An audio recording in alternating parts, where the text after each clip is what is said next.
Olá, gente, tudo bem? O objetivo da aula de hoje é falar sobre Walter Benjamin, a partir de um texto dele, que é o Capitalismo como Religião.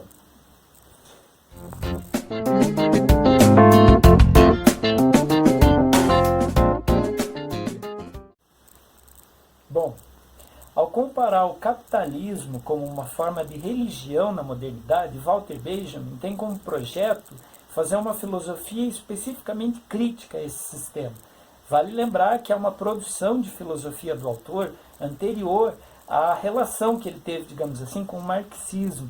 Então, ele não está criticando necessariamente o capitalismo, ou fazendo essa leitura crítica do mesmo, porque está propondo, por exemplo, ou está flertando aqui com o comunismo.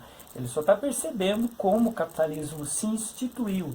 E para isso ele vai utilizar uma metáfora entre parasita e hospedeiro, né, e como que esse capitalismo que se instituiu mantém os mesmos dispositivos de controle, as mesmas estruturas de dominação que a religião, por exemplo, católica, durante todo o período da medievalidade. Bom, ao falar a respeito disso, né, então a gente tem aqui a primeira metáfora do autor e por que ele fala a respeito dessa relação entre hospedeiro e parasita. Bom, para Walter Benjamin, o cristianismo foi o hospedeiro do qual brotou e nasceu esse parasita, que é o capitalismo, na medida em que, mediante toda a história do cristianismo, né, a gente tem aí a partir da segunda metade, sobretudo da Idade Média, o quanto ele vai se aproximando de uma relação econômica. Embora, quando a gente fale aqui de cristianismo, a gente tem no catolicismo uma experiência bastante diferente da ética e da religião protestante, por exemplo, né? Isso porque, dentro de uma perspectiva cristã católica medieval, a riqueza, de algum modo, era condenada.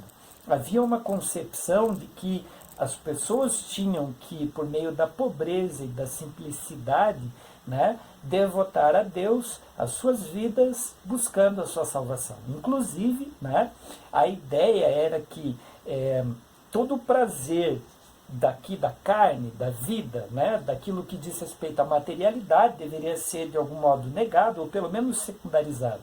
A gente tem como, por exemplo, a vida dos santos católicos, o ápice dessa condição, em que os santos renunciavam de modo radical qualquer prazer ou qualquer coisa que estivessem, por exemplo, relacionadas a essa vida nossa aqui de ordem material. E é justamente por isso que a gente tem, numa ética católica, uma relação de disparidade entre o reino celeste e o reino terrestre. Entretanto, a ética protestante, que para Walter Benjamin marca quase que essa semente, né, desse parasita, vai fazer com que haja uma releitura dessa condição de pobreza, né? Uma vez que dentro da ética protestante, a gente tem toda a análise, por exemplo, de Max Weber, que nos auxiliar nisso, há a valorização de um reino de Deus que começa aqui na Terra. E essa ideia de um reino que começa aqui vai passar a entender que a lógica de uma vida bem vivida aqui, e portanto do acúmulo, né, e portanto do uso de um prazer, né, dentro daquilo que é mediado pela própria religiosidade, seria já o início do reino dos céus aqui na Terra. Para Walter Benjamin, essa perspectiva de uma possibilidade de acúmulo religiosamente legitimada vai trazer à tona essa primeira condição do nascimento desse parasita. E como um bom parasita, ele vai se apropriando aos poucos, né, de todas as condições de seu hospedeiro.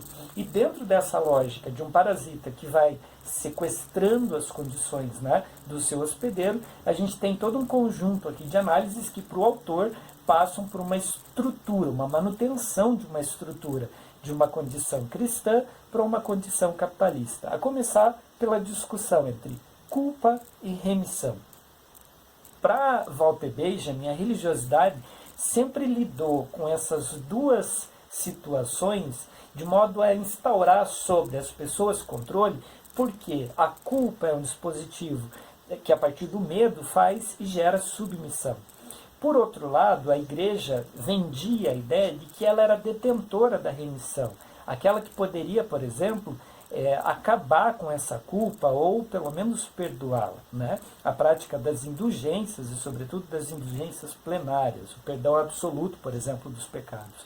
E aí, nessa lógica de controle pela culpa, claro que o parasita, ao perceber ali uma boa estratégia de controle, se apropriou exatamente dessa condição e passou, né? Então, enquanto capitalismo, a controlar as pessoas, com uma diferença.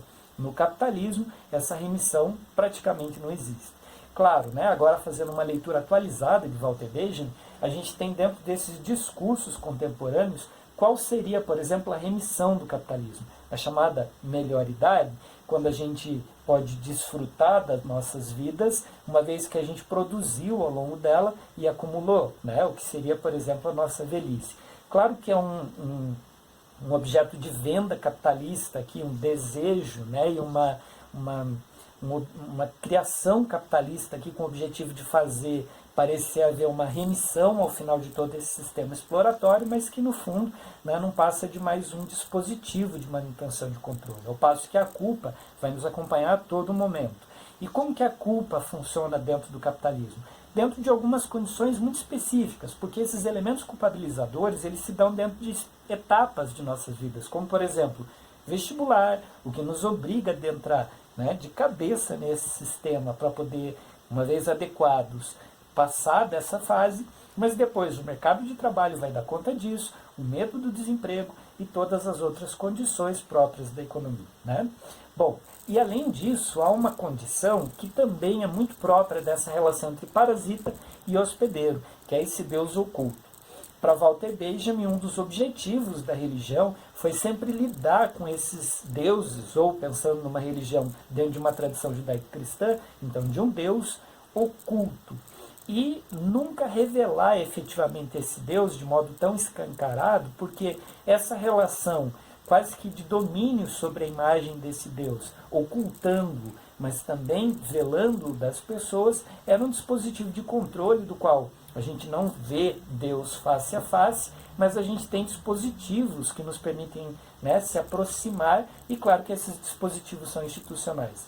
Dentro dessa lógica, parasita se apropriou desse Deus oculto e ocultou de maneira, né, de tamanha maneira que a gente tem basicamente dentro desse capitalismo uma divindade, qual seja, mas a gente não sabe qual é. Por isso a gente fala sobre valor, mas a gente não sabe mais qual valor nos referimos quando utilizamos essa palavra. A gente pode falar valor pensando em valores como virtudes, ou a gente pode pensar valor pensando como quantidade, né? E por que dessa confusão semântica, né? Porque basicamente a ideia de valor, que outrora, né, sustentava esse Deus oculto, agora, né, sustenta uma outra forma de divindade. Vamos pensar assim, ó, o que é o dinheiro, se não uma espécie quase que de um material ou de um xamã que invoca esse valor, mas que no fundo invoca-o de modo simbólico, né? Ou algo que já está relativamente não, mas já está bastante ultrapassado, mas que ainda existe, que é o cheque. O cheque é quase que um ritual litúrgico de invocação desse valor, porque na medida em que eu assino, na medida em que eu preencho a folha e termino com a assinatura, aquele contra-cheque, aquele pedacinho de papel que não tinha valor nenhum, por meio desse ritual, passa a invocar esse valor e agora ele vale como dinheiro, né?